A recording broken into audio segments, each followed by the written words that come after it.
Hey everybody, so brushing out this beautiful older Bichon named Luna. She's a dear dog to us, and going along and you're brushing the ear, and you're trying to get the prep done, and all of a sudden you're brushing, right?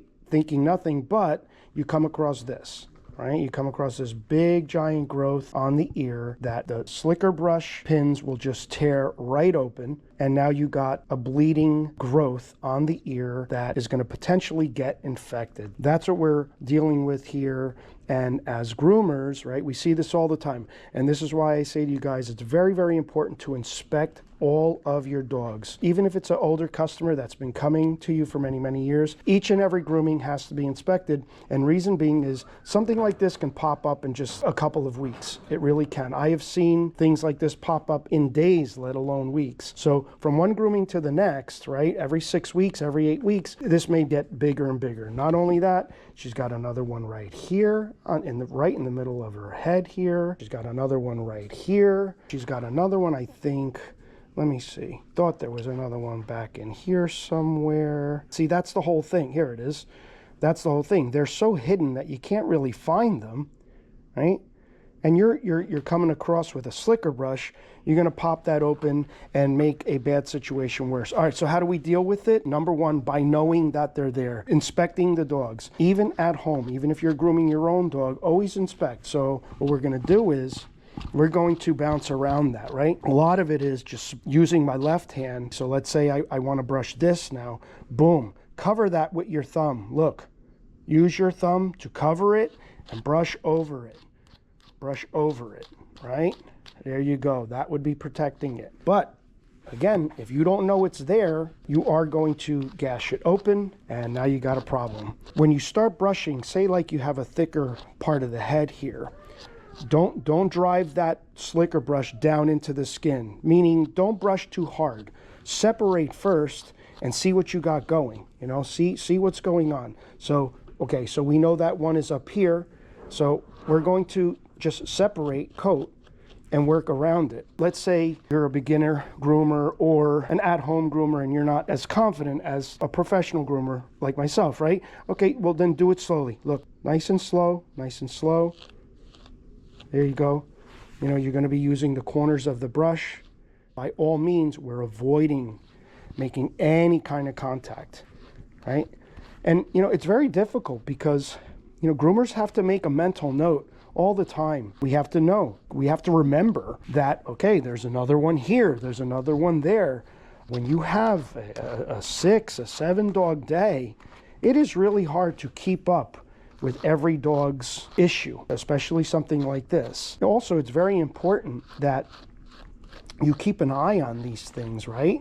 For example, this, you know, I have to let the owner know. I have to say, okay, well, listen, I'm going to keep an eye on this because if it gets any bigger or if it starts causing her pain and I'm touching it or around it, I could let the owner know, hey, listen, this looks bad.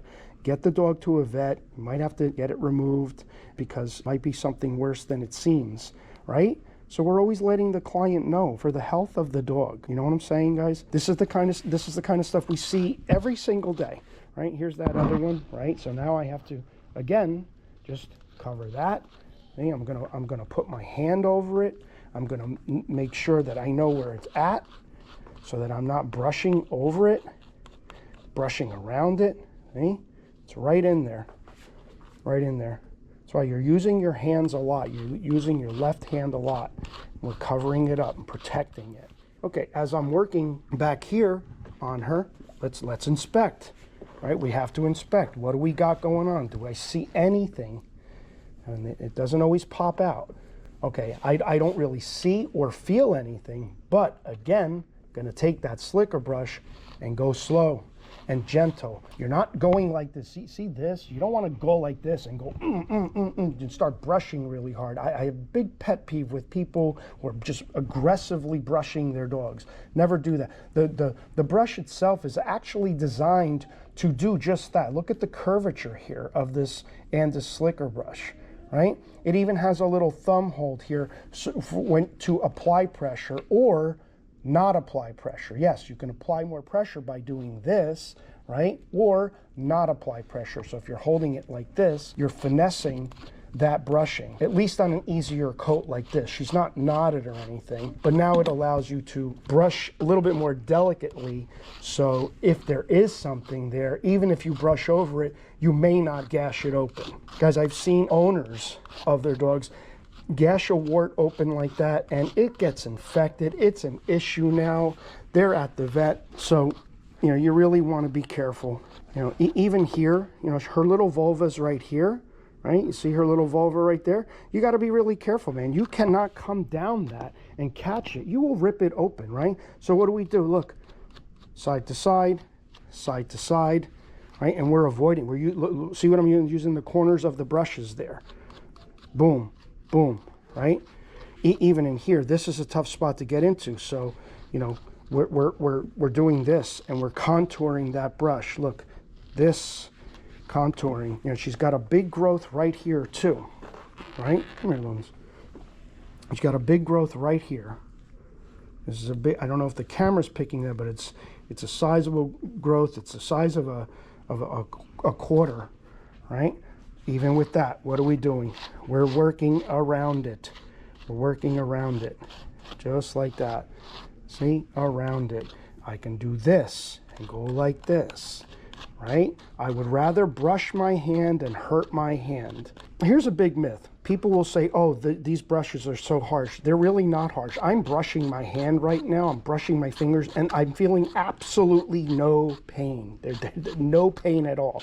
You see, you could literally brush your own skin with this, and you're not feeling any pain because they're actually soft bristles, and because of the shape of them, they give a lot. They have a lot of you know, a lot of sponge to it, a lot of shock to them. Plus they're on this pad here. So the brushes are really actually designed for the comfort of the dog and the safety of the dog. Gonna work here.